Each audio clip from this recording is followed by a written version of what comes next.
for the past 3 or 4 years, we've had really good education budgets, but we are digging ourselves out of about a 40-year hole. There's been a systematic disinvestment in public education in the state, and we are lagging way behind a lot of our other peer states in the Midwest and across the country. Support is growing for a ballot measure to raise more revenue for Michigan schools. The Invest in My Kids initiative would add a 5% surcharge on joint filers' income making more than $1 million and single filers who earn $500,000. The grassroots group hopes to have this on the 2026 ballot. If voters approve it, it would go into effect in 2027. The state school board is endorsing this initiative, but during their monthly meeting, some board members question if it's a good idea.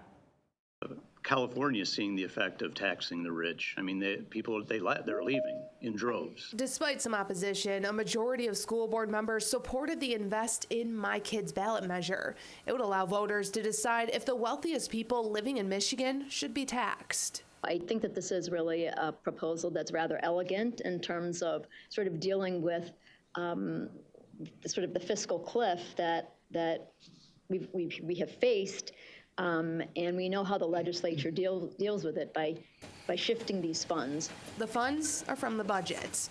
The school aid budget has seen historic investment in recent years. However, while per pupil funding is the most it's ever been, some money has been diverted away from districts. We've had some recent surges in per pupil funding from the state legislature, but depending on who's in office, that can go away, and it varies from year to year. This measure is supported by elected officials, including Saginaw Councilwoman Carly Hammond. School funding is so critical, and because the state legislature goes back and forth every year about how much funding it's going to get, even people on both sides of the aisle understand that it's not sustainable. The school year began without a state budget. Districts were in limbo about how much money they would receive. Some didn't hire for positions, others laid people off. Hammond says this will prevent that in the future. I don't think I've ever heard anybody say we needed less per pupil funding out there. Or some people might say, oh, it's gone up this year. It's record highs, but usually it doesn't count for inflation. That number increasing obviously needs to keep up with the cost of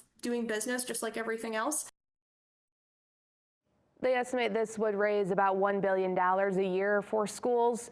Right now, they are collecting signatures and they need a little more than 500,000 by March.